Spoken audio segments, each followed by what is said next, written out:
이번 주에는 마가복음 11장부터 16장까지 본문을 하루에 한 장씩 살펴보려고 합니다. 이 6장의 본문은 예수님께서 이 지상에서 보내신 마지막 일주일의 사역을 가르쳐주고 있습니다. 오늘 11장에서는 예수님의 일요일부터 월요일, 화요일까지의 3일 동안의 사역을 설명하고 있습니다. 먼저 일요일에는 예루살렘에 입성하십니다. 그리고 성전을 방문해서 둘러보십니다. 1절로 11절까지가 이 일요일에 있었던 일입니다. 먼저 예수님께서는 왕으로 오십니다. 여기 맞은편 마을로 가서 아무도 타지 않은 나귀를 데리고 오라. 알지도 못하는 사람의 나귀인데 그것을 친히 명하셔서 제자들로 끌고 오게 하십니다. 왕이시라는 사실을, 왕의 권세를 지니고 백성들의 물건을 쓸 수 있는 권세가 있는 분이다 하는 것을 드러내십니다. 그런데 이 왕은 겸손한 왕이십니다. 나귀를 타고 들어오십니다. 사람들에게 호산나, 주의 이름으로 오시는 이여, 다윗의 나라여 하면서 칭송을 받습니다. 사람들에게 왕으로 높임을 받는데 나귀를 타고 오십니다. 이렇게 예수님께서는 겸손의 왕으로서 왕은 왕이 돼 섬김을 받고 다른 사람들을 함부로 좌우하는 왕이 아니라 겸손하게 아래에서 우리를 섬기기 위해서 오신 왕이라는 사실을 이 나귀 타고 들어오시는 모습을 통해서 우리에게 가르쳐 주십니다. 이후에 둘째 날에는 월요일입니다. 무화과 나무를 저주하시고 성전을 정화하는 일을 행하십니다. 이 무화과 나무를 저주하는 일이 우리에게 좀 낯설게 느껴집니다. 왜 이런 일을 행하셨는가? 예수님께서 시장하셨습니다. 무성한 무화과 나무 잎이 달린 것을 보시고 저기에 분명히 처음 익은 열매들이 있을 것이라고 생각해서 가까이로 다가가셨습니다. 그런데 기대했던 열매가 없었습니다. 시장했던 예수님은 실망감을 느꼈습니다. 그리고 무화과 나무를 저주하십니다. 그러면 예수님은 자기의 기분에 따라서 자기 마음에 안 드는 나무를 함부로 저주하시는 분인가 그런 생각이 들기도 합니다. 이것은 당시에 회개할 줄 모르는 이스라엘과 특히 이 성전의 사역에 대해서 생각을 하시면서 내리신 일종의 비유적인 저주였습니다. 누가복음 13장에서는 열매 맺지 못하는 무화과 나무에 대한 비유가 설명됩니다. 열매 맺지 못하는 무화과 나무는 찍어 내버릴 것이다. 비유로 말씀하셨습니다. 이스라엘이 계속해서 겉으로는 하나님을 믿고 섬기는 것처럼 행동을 하더라도 실제적인 그 영적인 열매, 거룩의 열매, 경건의 열매를 맺지 못한 채로 계속 하나님을 섬기지 않는다면 나중에 심판당하고 멸망당할 것이다 지적하십니다. 오늘 본문에서는 특히 성전에서의 사역을 주되게 지적을 하십니다. 바리새인과 대제사장과 서기관들이 성전에서 하나님을 예배하고 아주 왕성하게 종교 활동을 펴는 것처럼 보이지만 실제로는 강도의 소굴로 만들고 이익을 탐하고 종교적인 외식에 불과할 뿐 사람들이 하나님께로 경건하게 나아가서 언약의 교제를 맺도록 인도하지 못하는 이 종교적 상황은 결국 열매 맺지 못하는 무화과 나무와 같고 버려질 것이다, 저주받을 것이다 하는 것을 경고하십니다. 그런데 이러한 경고를 주님이 그 인간적인 필요와 감정을 직접 느끼시면서 우리에게 전해주시는 것이 중요합니다. 완전한 사람으로서 마치 기계와 같은 존재로 아무 감정과 느낌을 가지지 않으시면서 우리에게 일방적으로 가르쳐 주시는 것이 아닙니다. 그 열매 맺지 못하는 무화과 나무가 배고픈 사람에게 가져다주는 실망감, 이런 것을 본인이 직접 느끼시면서 비유로 저주하시며 경고하십니다. 예수님께서는 이 복음서에 나와 있는 여러 행적들과 비유들, 가르침들을 그냥 객관적인 정보로, 지식으로 우리에게 전달하는 것이 아닙니다. 이 모든 삶의 현실을 본인이 직접 생활을 하시며 겪으시면서 우리와 동일한 감정을 가지고 느끼시면서 생생하게 우리에게 가르침을 주시고 행동을 합니다. 다음으로 15절로 19절은 성전을 정화하는 일을 행하십니다. 이 사건이 매우 중요합니다. 사실상 예수님께서 십자가에 못 박히시기 전에 예루살렘으로 도착해서 가장 먼저 하시는 일입니다. 가장 중요하다고 할 수 있는 일이고 예수님의 사역의 목적이 어디 있는가 하는 것을 잘 보여주는 사건입니다. 그리고 실제로 이 성전의 정화의 사건을 계기로 해서 대제사장들이 예수님을 잡아서 죽일 계획을 구체적으로 세웁니다. 이전부터 예수님을 적대하였지만 실제로 예수님께서 십자가에 못 박히시게 된, 죽으시게 된 결정적인 계기가 된 사건이 바로 이 성전 정화 사건입니다. 18절입니다. 대제사장들과 서기관들이 듣고 예수를 어떻게 죽일까 하고 꾀하니 이는 무리가 다 그의 교훈을 듣고 놀랍게 여김으로 그를 두려워함일러라. 성전에서 자기가 취하던 이익이 상실될 위험에 처했습니다. 자신들의 권위가 크게 훼손되었습니다. 그리고 사람들이 예수님의 가르침에 동요하면서 예수님을 지지하기 시작했습니다. 스스로가 갖추고 있었던 어떤 종교적인 권위와 질서가 크게 위협을 당하는 상황입니다. 그래서 이 사람들은 예수님을 십자가에 못 박혀 죽여야겠다. 구체적으로 음모를 꾀하고 실제 그것을 실행에 옮깁니다. 예수님께서는 이 성전을 깨끗하게 하십니다. 강도의 구렬로 만들었다 합니다. 예루살렘에서의 그 성전의 제사에 참여하기 위해서 많은 사람들이 자기네 집에서 멀리 여행을 떠납니다. 저 예수님께서 지내셨던 갈릴리 지방, 이스라엘 북쪽에서 이 예루살렘 성전까지 오는 데는 도보로 한 5일에서 7일 정도 여정입니다.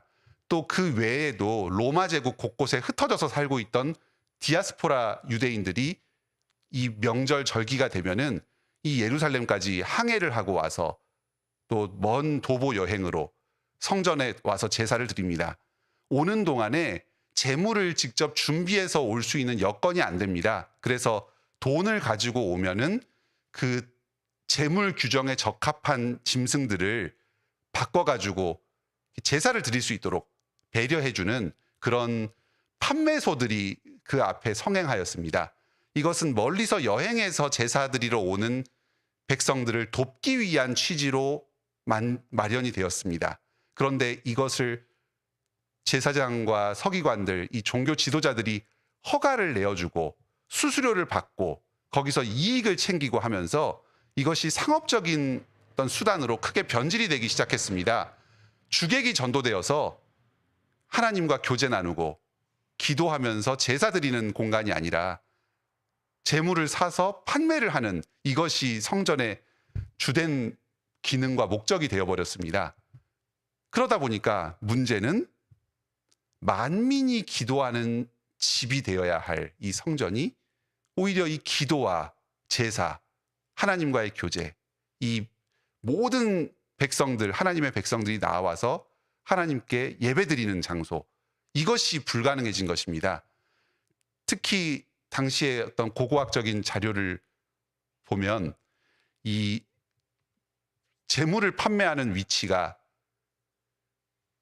그 성전 뜰 바깥쪽에 이방인의 뜰이라고 해서 그 성전 안으로 들어가는 것이 허용되지 않았던 이방인들, 지금 현재의 그 거룩함, 깨끗함을 입지 못했던 그런 이방인들이 그 성전 주변에서 기도하는 뜰이 공간이 마련되어 있었는데 그곳에서 이 제물을 판매하는 일들이 이루어졌다고 합니다.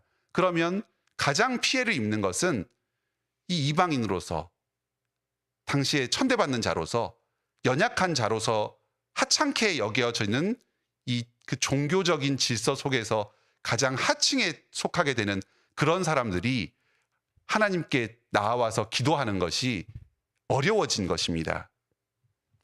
내 집은 만민이 기도하는 집이다.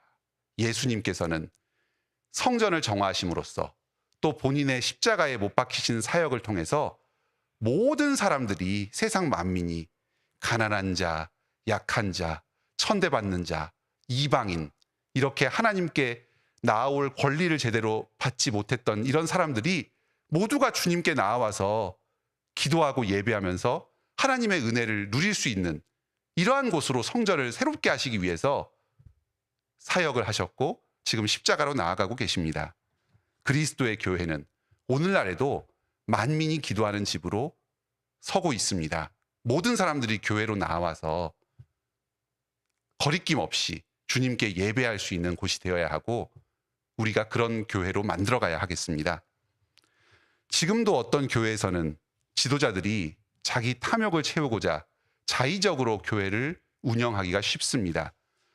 이 교회에 주도하는 사람들 위주로 편의적으로 교회가 운영되기가 쉽습니다.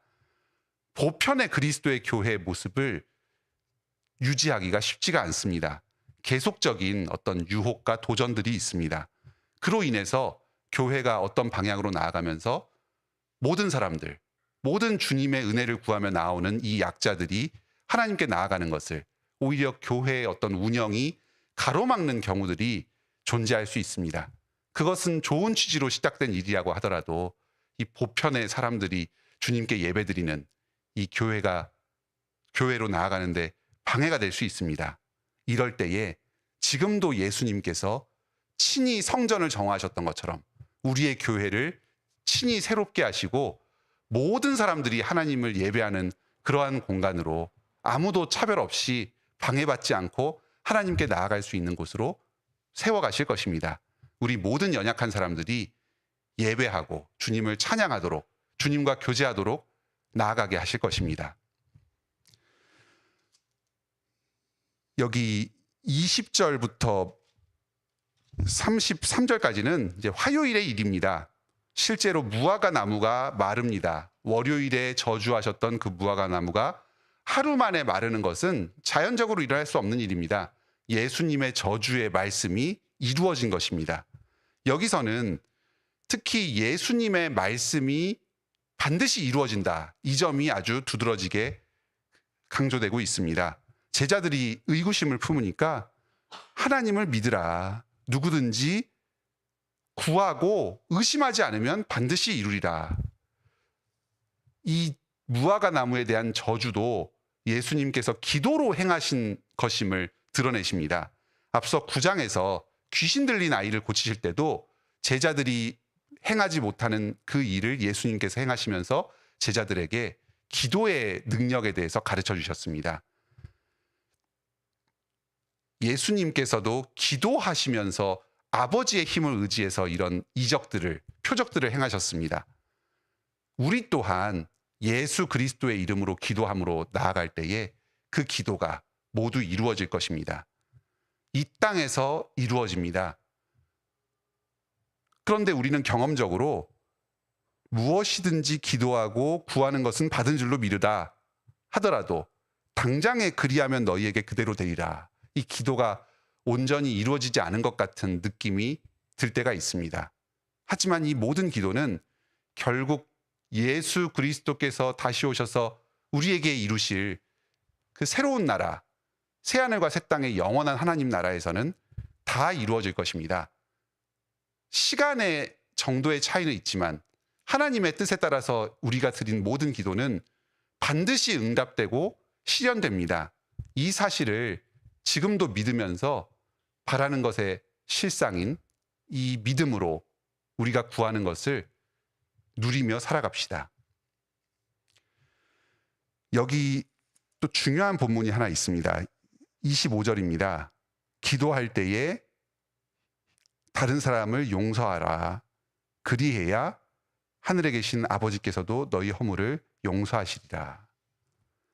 기도할 때에 우리가 다른 사람의 죄와 부족을 용서하면서 나아가는 것이 중요합니다. 그래야 하나님께서 우리 부족을 용서해 주시고 우리 기도를 들어주실 것입니다. 여기에 담겨 있는 중요한 진리가 있습니다. 하나님과 우리의 교제를, 관계를 우리의 죄가 가로막고 있다는 사실입니다.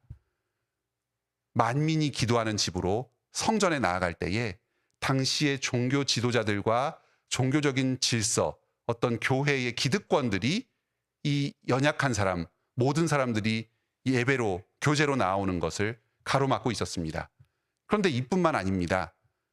우리와 하나님 사이를 가로막는 더 중요하고 근본적인 문제가 있었습니다. 바로 우리의 죄의 문제입니다.